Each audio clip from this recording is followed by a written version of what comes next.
So we are reading from Srimad Bhagwatam, 4th Canto, chapter 24. I believe we have to start from text 8. 8? Yes.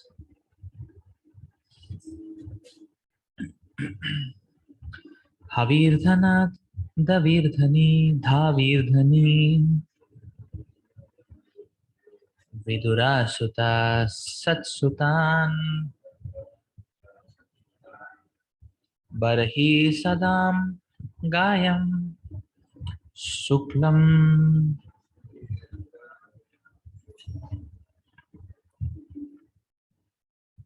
Krishnam Satyam Jitavratam.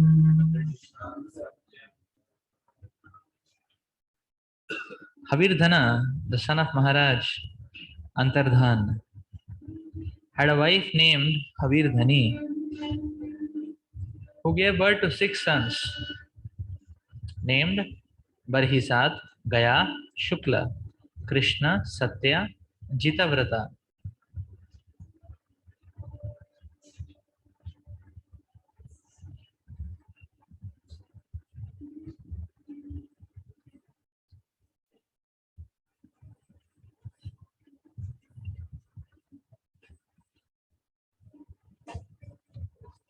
Barhisat Sumahabhago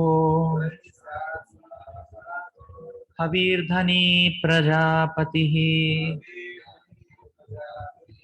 Shya Khandeshu Nishnato Yogeshu Cha Kurudvaha.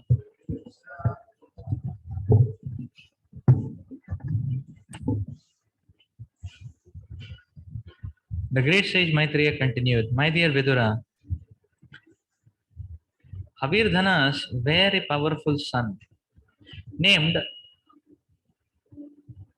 Barhisat was very expert in performing various kinds of fruitive activities, fruitive sacrifices. And he was also expert in the practice of mystic yoga. By his great qualifications, he became known as Prajapati. In the beginning of the creation, there were not many living entities, and consequently, the very powerful living entities or demigods were appointed as Prajapatis in order to beget children and increase the population. There are many Prajapatis. Brahma, Daksha, Manu are sometimes known as Prajapatis, and Barhisat, the son of Havirdhana, became one of them. So as Srila Prabhupada is explaining, these Prajapatis, they are powerful living entities or demigods. So they are taking responsibilities and filling up the material creation, thereby assisting Brahmaji in his secondary creation.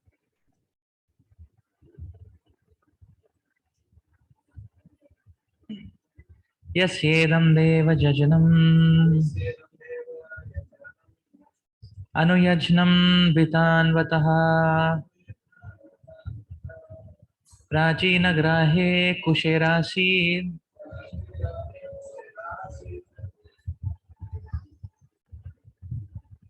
astram vasudhatalam.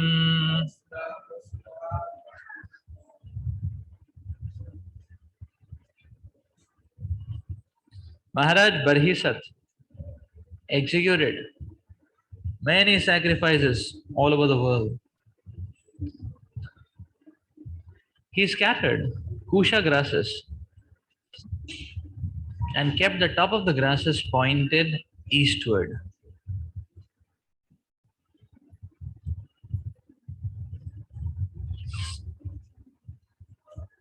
As stated in the previous verse, Kriya Khandesha Nishnataha. Maharaj Barhisat dived very deeply into the fruitive activities of sacrifice. This means that as soon as he finished one yajna in one place, he began performing another yajna in the immediate vicinity. At the present moment, there is a similar need to perform Sankirtan yajna all over the world. the Krishna consciousness movement has started performing Sankirtan Yajna in different places. And it has been experienced that wherever Sankirtan Yajna is performed, many thousands of people gather and take part in it.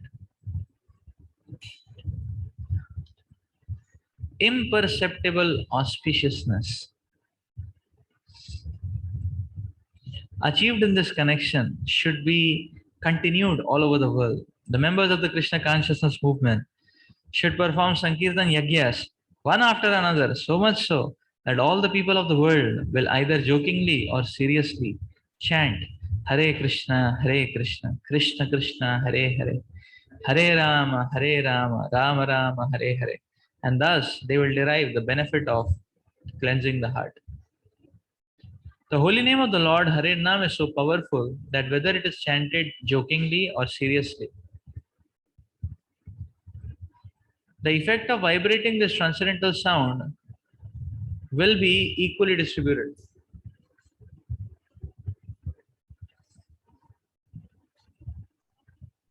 It is not possible at the present moment to perform repeated yajnas as Maharaj Barhisat performed, but it is within our means to perform Sankirtan Yajna, which does not cost anything. One can sit down anywhere and chant Hare Krishna, Krishna Krishna, Hare Rama, Rama Rama, Hare Hare. If the surface of the globe is overflooded with the chanting of the Hare Krishna mantra, the people of the world will be very, very happy.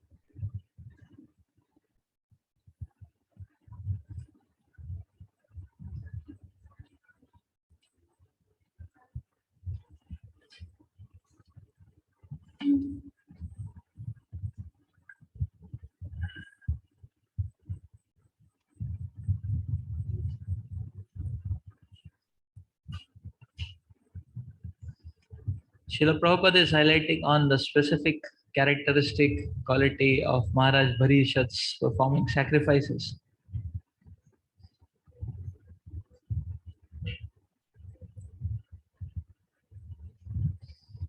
But Maharaj Bharishat was not stopping. As soon as one yajna would finish, he would immediately start the next one. And Srila Prabhupada is explaining here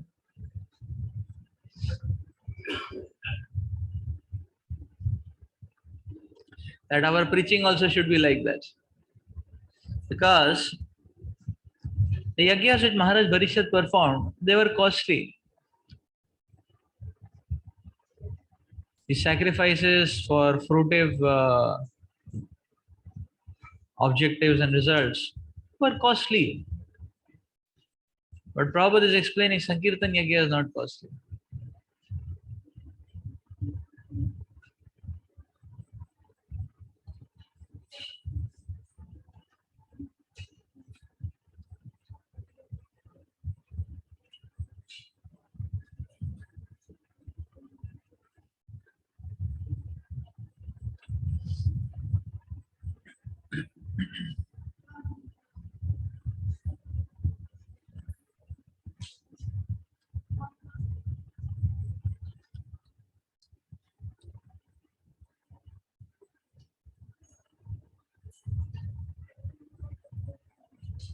So this gives a very important point and clue that the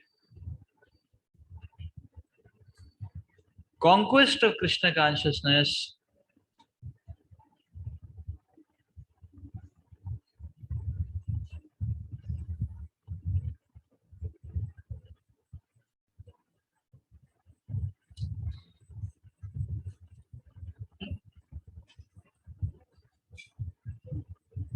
does happen by or can happen by the uh, the speed at which the activities or the Sankirtan activities are executed.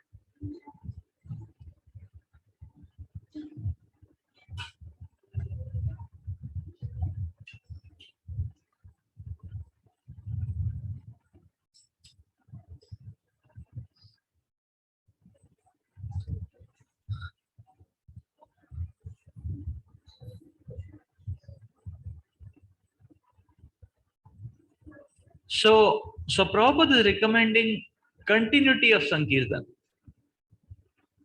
Continuity of Sankirtan.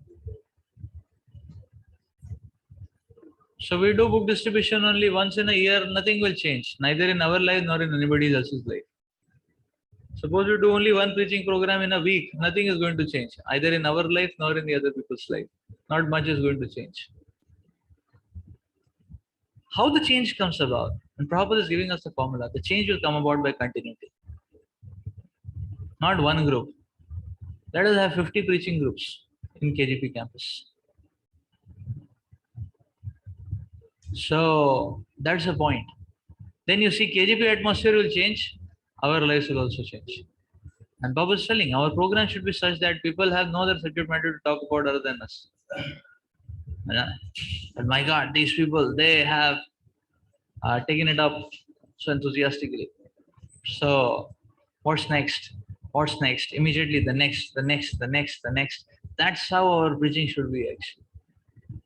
Then it will bring about the social change which is expected or which is very much wanted and hankered for. That's the point. Very interesting aspect Prabhupada is giving. So when we see that nothing is happening, that means we are not doing it sufficiently.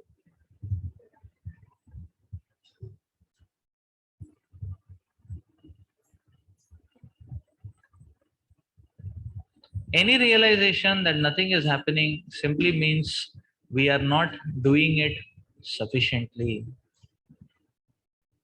Similarly, sometimes people feel chanting is not bringing the desired effect, or bhakti is not bringing the desired effect. That means sufficient intensity has not come about. Just like sometimes people chant one round and they think they should come on the bhava platform by that. You know, Ashtasattvic Vikar should come out because they're chanting one round for Krishna. Sometimes people feel like that. And then they say, okay, I'm chanting one round, nothing is happening. Huh? So the point remains that intensity is required in Krishna consciousness. And intensity comes. So person comes from 1 to 16, immediately we can see things start happening. If 16 round things are not happening, you know, we scale up a bit, you see immediately things start working out. So this is the point actually. That Krishna consciousness works by continuity. So Prabhupada is telling continuous programs. Continuous programs. Morning program, evening program, continuous program, everyday program, preaching programs. That will bring about a change in the society. Very powerful.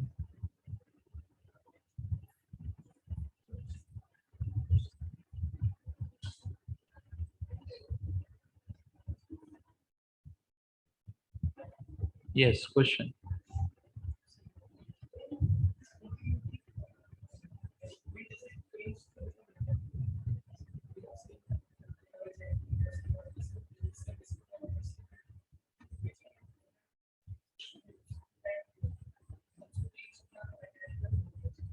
What becomes mechanical?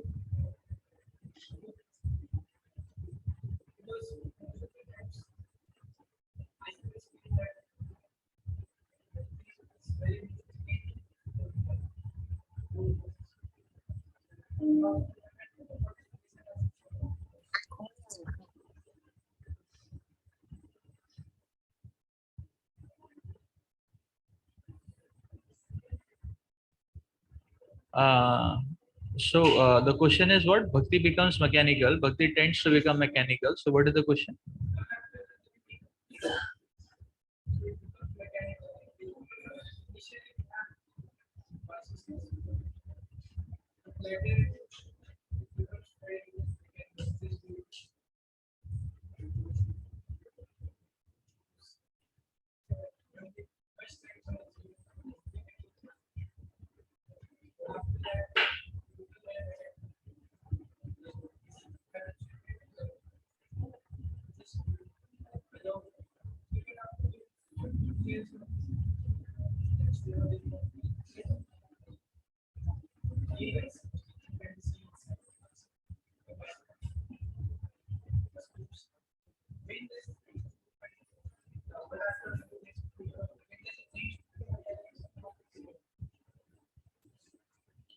Okay, so bhakti tends to become mechanical. So when does it become mechanical? When it is not mechanical, and how to avoid mechanical? Uh, uh, so as far as I have seen, preaching is never mechanical. Because if we really want the other person to become a devotee, uh, then preaching can never go mechanical. And we will have the realization that no matter however expert we are, no matter how much we have prepared, still the other person is not willing to become a devotee.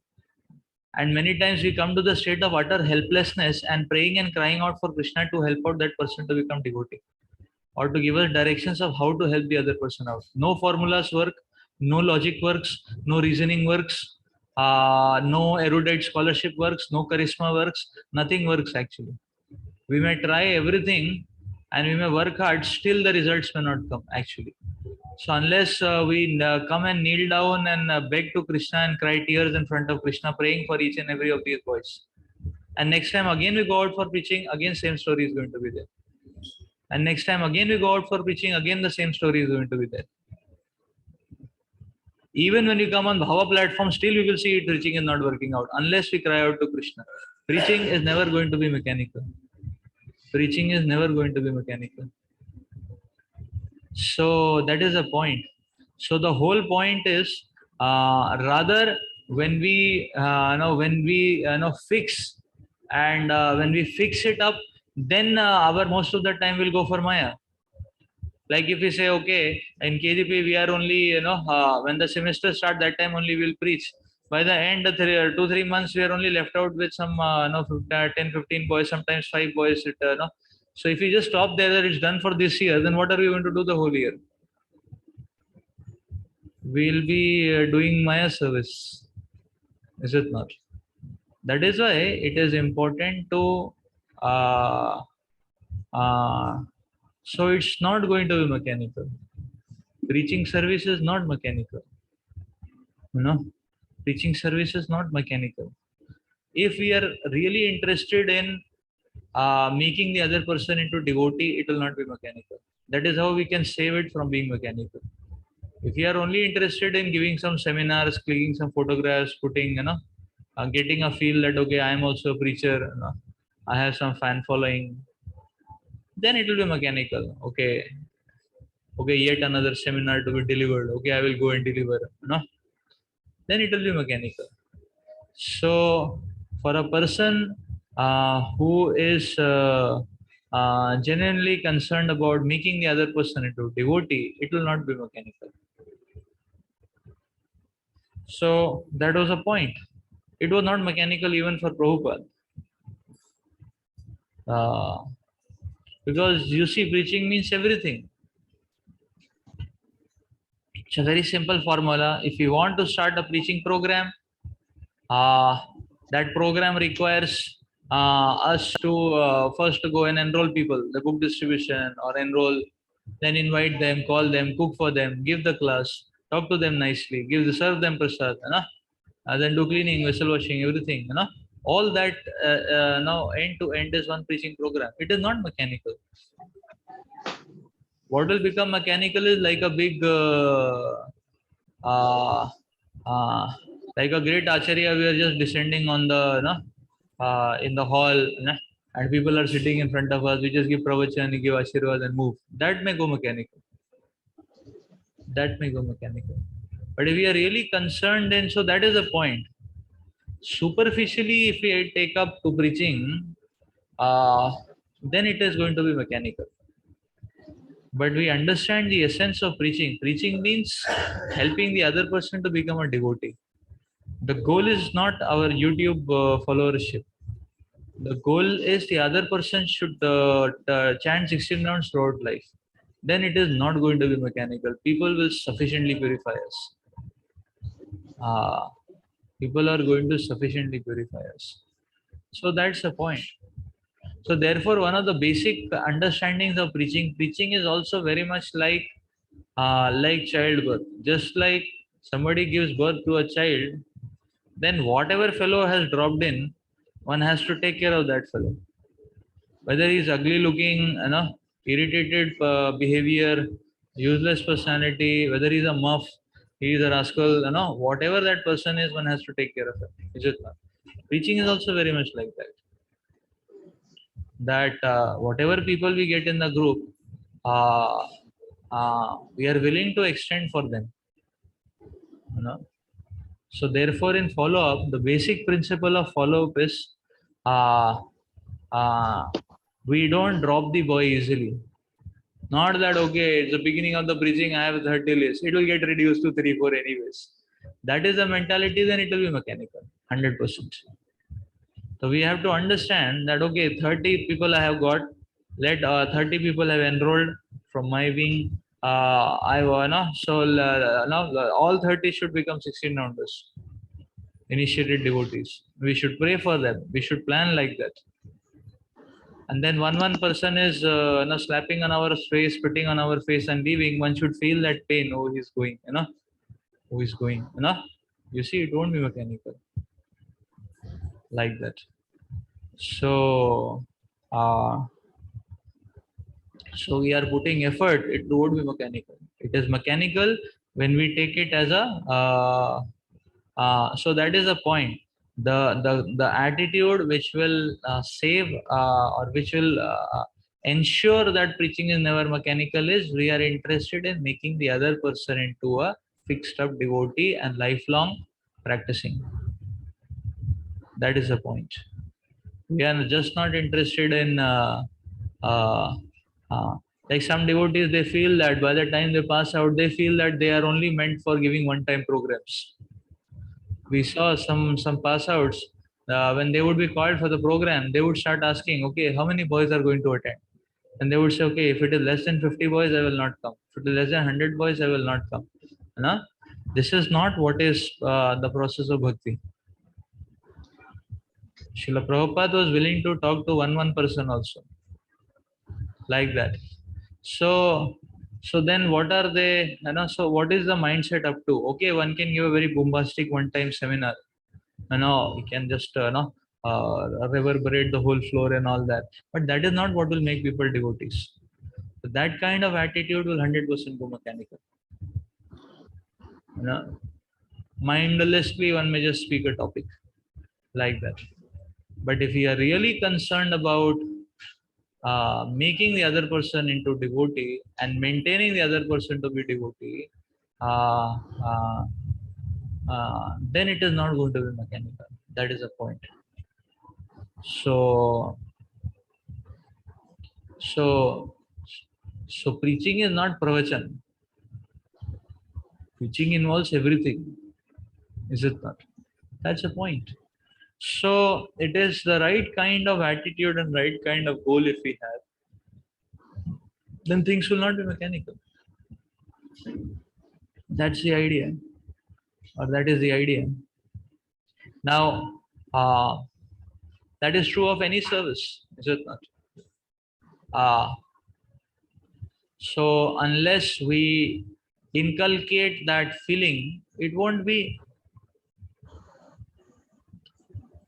be mechanical. When we go, so when we take things, when we take the process and the activities of bhakti very cheaply, similarly, how other activities will go mechanical? When we feel that we are doing a great favor to ISKCON and all the acharyas by the service which we are rendering. When we think like this, then it will be mechanical. That okay, I am agreeing to serve. The entire devotee community should be grateful to me because I am agreeing to offer some service. So that is the mindset. It will be mechanical, 100%. Because then we are not identifying. Then there are no feelings which we are investing. It is we are taking it very cheaply. We're taking it very cheaply.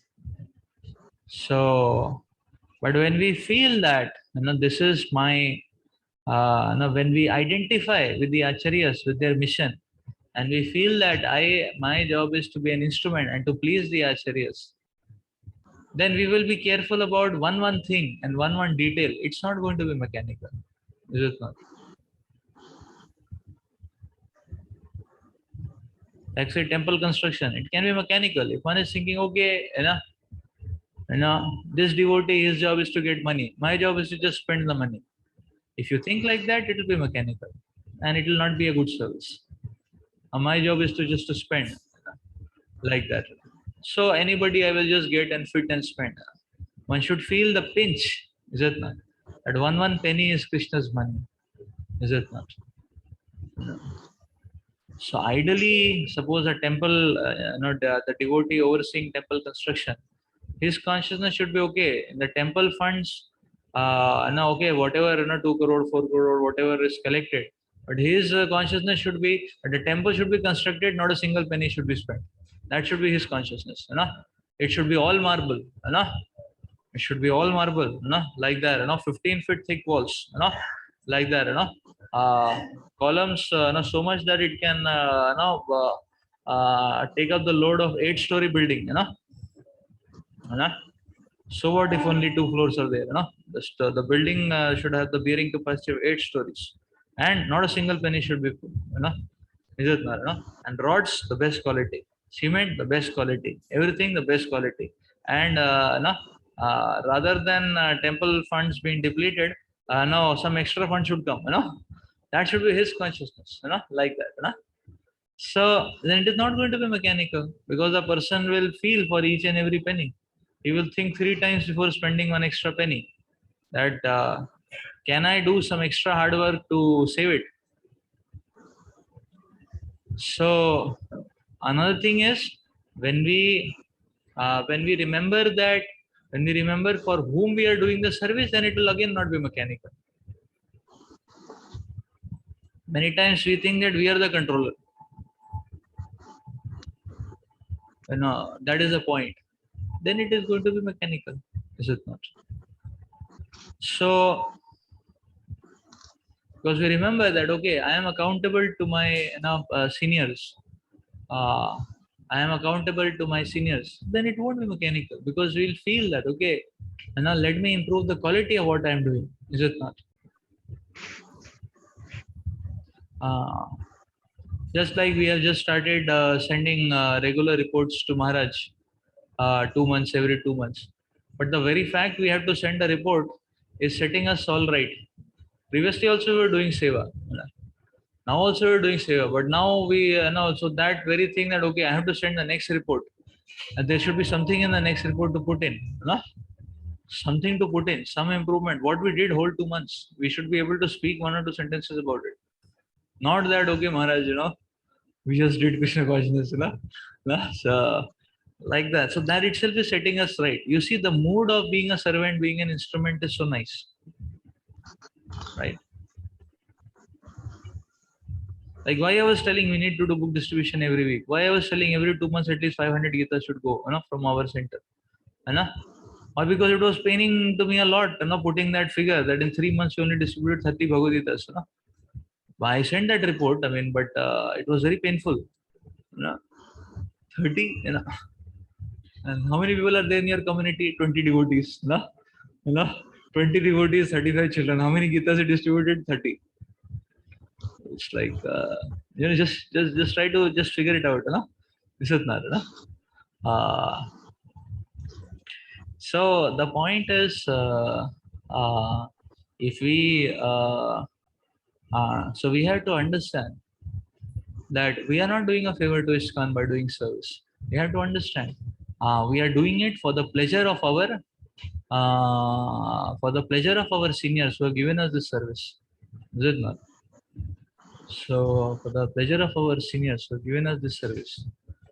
So, our services, we are doing for pleasure of Maharaj, so Bhakti Purushottam Maharaj. We are doing it for pleasure of our Acharatna Prabhu, Dayaram Prabhu, Radheshyam Prabhu, is it not? And that way, Calcutta GPCs, Radhan Maharaj, Chepatak Maharaj. So when we remember them, that's why you see each and every activity. So it's not just important to do the service, finish it up. कर दिया, है ना? क्या कर दिया, है ना? We did enrollments, we did DYS, we did Sankalpa, we did Shruti, we did Utkarsha. These are the, we did everything. Now we will do it after 1 month of chilling out will again start the loop. So it's not. So when we dissociate with the goal, whom we are pleasing by that, then we will go superficial. When we take it as ki, okay, my job is to do sankalpa, spurti, utkarsha, do PT, do DYS, is it not? That's my job. So then we are failing. But when we say no, my job is to make them 16 rounder throughout life, and I will be after them throughout their lives. If Vidurji can do follow up of Dhritarashtra, Dhritarashtra is C grade, D grade candidate actually. In our marking system, Dhritarashtra's enrollment will get a D grade, is it not? He is a C grade, D grade candidate actually. Now we don't even do follow up of these people. Yeah. So you see, in our preaching strategy, anybody who in enrollment gets a C grade, D grade, we don't even do follow up. D grade, we don't even send a message about the first program also. C grade people, we just send them a message that okay, today's program you can come, and we see यदि आएगा तो देखते हैं, है ना? फिर बात करेंगे. Is it? We primarily want to try to focus on A grade, B grade. Vidurji is taking a C grade, D grade candidate, and he knocked him out of the material world. You see, 30 years, 40 years he was following up. Is it not? Relatively, his relativity of age was different that time. Is it not? But you see, might have followed him up for 30, 40 years. Because suppose Duryodhana was born, since that time he's advising him. Duryodhana might be born when he would be 20, 30, like that, and he knocked out when he was 65, 70, something like that. No? So it's a good long time. So this is the point, is it not?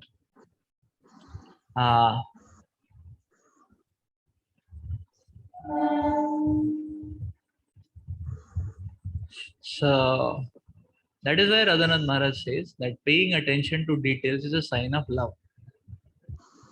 If the love is not there, we will just do it superficially. मैंने तो अपना काम कर दिया, तुम जानो, तुम्हारा भगवान जाने, और तुम्हारी sincerity जाने, है ना? Is it not? So that is, then it is going to be mechanical, 100%. Is it not? So, but as a devotee, our consciousness should be, what should I do extra? Not what the other person should do extra, but what I should do extra. My extra stretch, my extra step, my extra appeal, my extra plea, my extra cry for service, for pleasing. Okay, so we move forward then. Yes, question.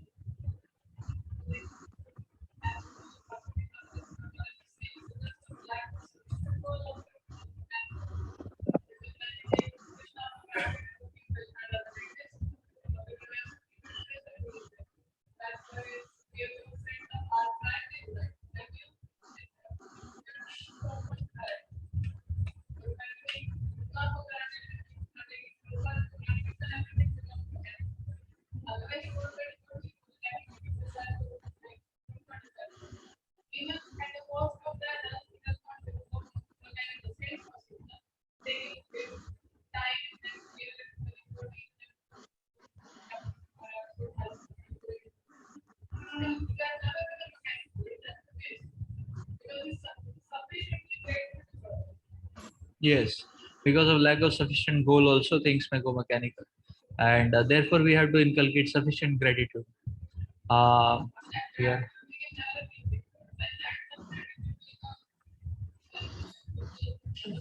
Yes.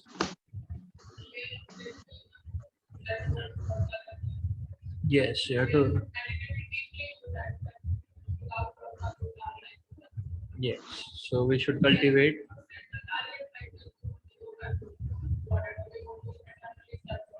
Yes.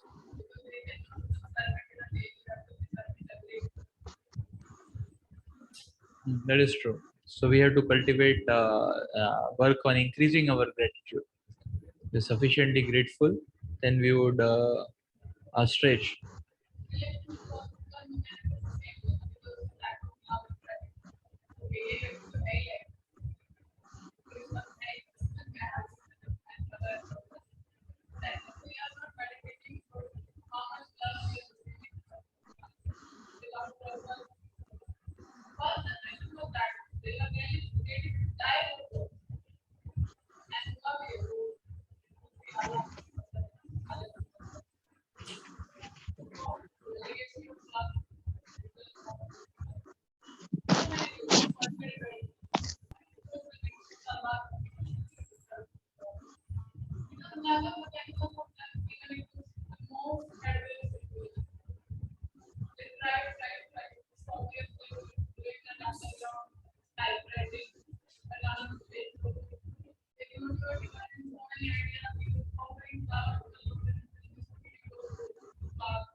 Yes.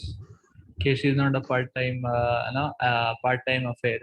If we give it the topmost priority, then we would be ready to do anything for the pleasure of Krishna.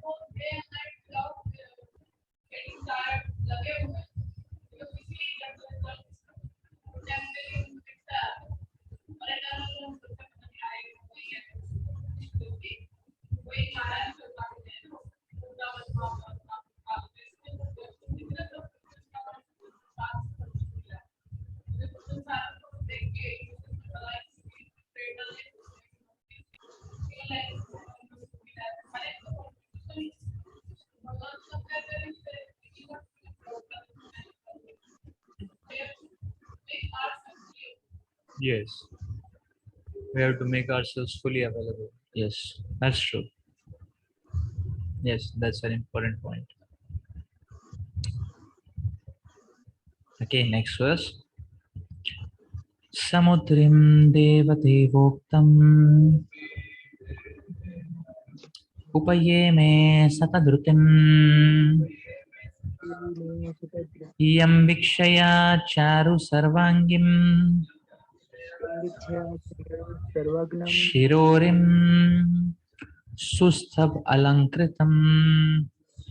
शिरोरिं सुस्थम अलंकृतिं अलंकृतम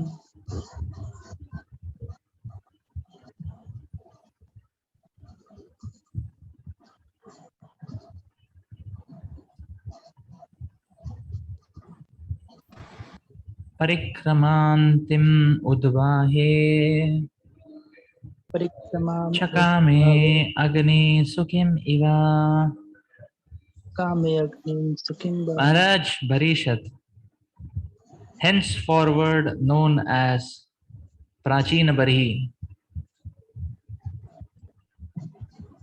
was ordered by the supreme demigod Brahma to marry the daughter of the ocean named Satadruti. Her bodily features were completely beautiful and she was very young. She was decorated with proper garments, and when she came into the marriage arena and began circumambulating it, the fire god Agni became so attracted to her that he desired her company exactly as he had formerly desired to enjoy Shuki.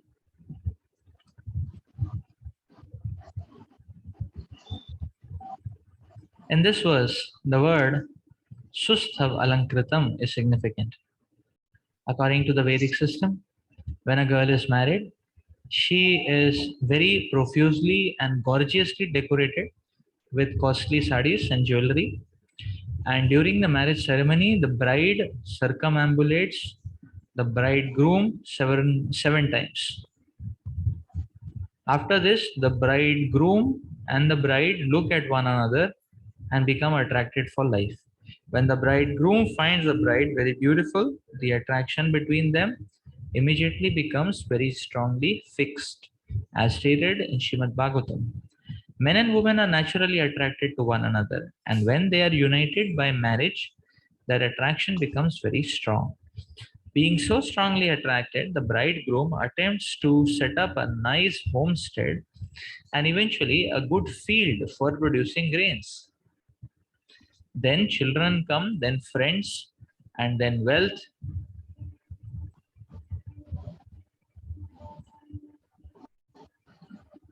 In this way, the male becomes more and more entangled in the material conceptions of life. And he begins to think, this is mine. It is I who am acting. In this way, the illusion of material existence is perpetuated. The words Sukhim Iva are also significant. For the fire god Agni became attracted by the beauty of Shataduti while she was circumambulating the bridegroom Prachina Barhi, just as he had previously been attracted to the beauty of Shuki, the wife of Saptarishi. Saptarishi. Shuki is the wife of Saptarishi. Oh. When the fire god had been present long ago at the assembly of Sapta Rishi, he was attracted by the beauty of Shuki when she was circumambulating in the same way. Agni's wife, named Swaha, took the form of Shuki and enjoyed sex life with Agni. Not only the fire god Agni, but the heavenly god Indra, and sometimes even Lord Brahma and Lord Shiva, all very highly situated demigods, are subject to being attracted by sex at any time. The sex drive is so strong in the living entities that the whole material world is running on sex attraction only. And it is due to sex attraction that one remains in the material world and is obliged to accept different kinds of bodies. The attraction of sex life is more clearly explained in the next verse.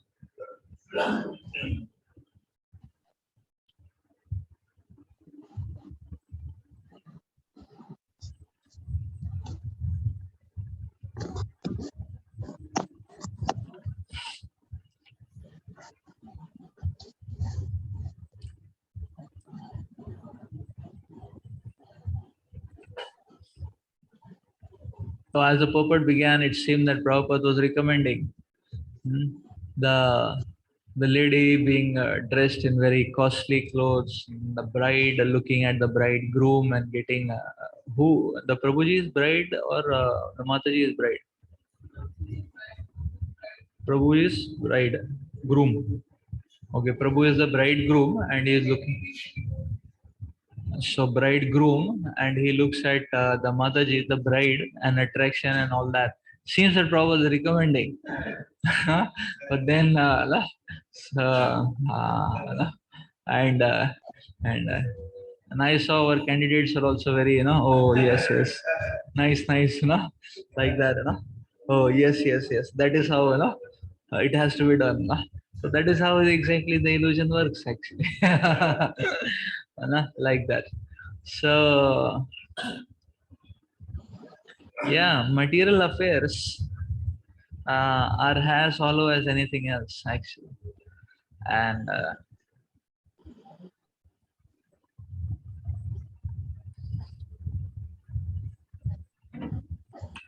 that's why you see for small material affairs, people are ready to spend, do such a pompous, ostentatious, ceremony. Yeah, the more the pomp and show, the more will be entanglement and attachment to that mundane activity, is it not? How gloriously Kardama Muni married. How gloriously he married. Who all attended the marriage, by the way? Who all attended Kardama Muni's marriage? Kardamani is the best example of a Grihastha devotee. One of the best examples of Grihastha devotees is always quoted in Bhagwatam. How should a Grihastha should be, like that. But who attended his marriage?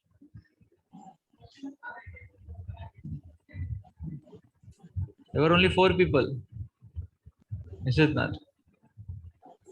Yeah. So father, mother, Devahuti and Kardama Muni.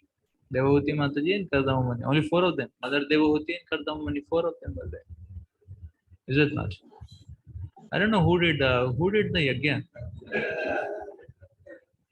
So Brahmaji did the yajna or who did the yajna? And I think there was a 5th personality also. I believe it was Brahmaji who did the yajna. Yeah.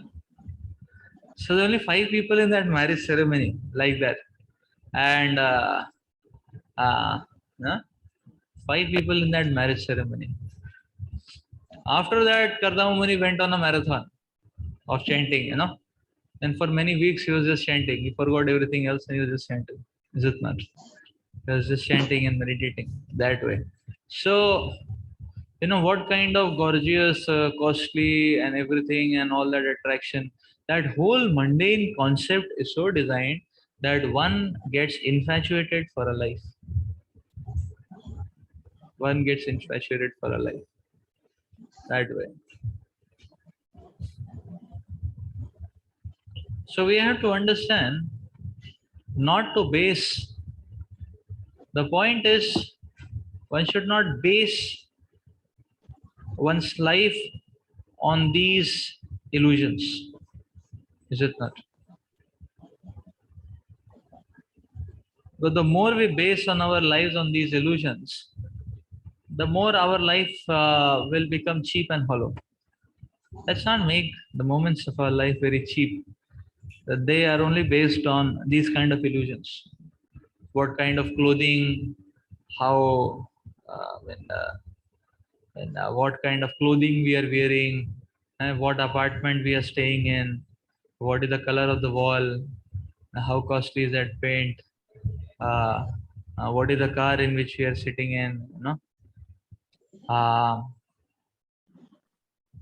that's that's basically basing our life on illusions, is it not?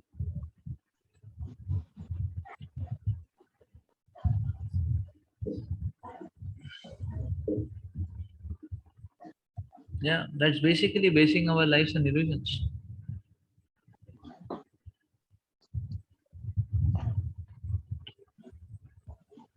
And the more we base our lives on illusions, the more entangled we are going to be, the more conditioned we are going to be, the more painful it is going to be. Life should be meant for a higher purpose. Life should not be meant for a cheap goal like this. No. How gorgeous the ceremony, how gaudy the clothing, how costly the clothing. Life should not be based on that. Similarly, people have some fantasy thoughts in their life. Oh, my life is going to be very nice when I marry. I'll get a wife. She'll help me very much, and or whatever. I'll get a husband. This fellow is going to help me very much. And we'll be able to practice very nicely, and we will serve Prabhupada. That we can do today. We don't have to base it on some if and buts. Yeah, we don't have to base it on if and buts. That's a big fantasy dream actually. Sometimes people feel, oh, you know my children will be born, they will be just like, I don't know, people compare to anything and everything. My children will be born, they'll be like Sukadev Goswami, or uh, I don't know whether people dream for a child like Sukadev Goswami, uh, uh, Krishna, and whatnot, uh, so So the point is, this kind of if buts conditionings are never going to work out. Sometimes, student life person feels, oh, let me get a job, then I'll practice. And so all these if buts, Maya is expert in creating situations that we embrace the ifs and buts. And these if buts will always postpone our spiritual life. This is going to happen till womb. Still tomb, not womb to hogi already. Tomb, womb is already done of this life. Huh? हाँ हाँ, और एक boom होगा अभी, है ना? किसका boom होगा पता नहीं, इसलिए पहले ही, है ना? आ या सो उससे पहले भी टूम आने वाला है. So till deathbed people are just postponing. Our life should not be based on these illusions, and therefore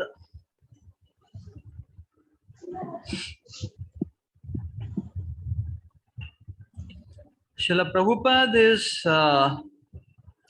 talking very strongly against this principle of basing one's life simply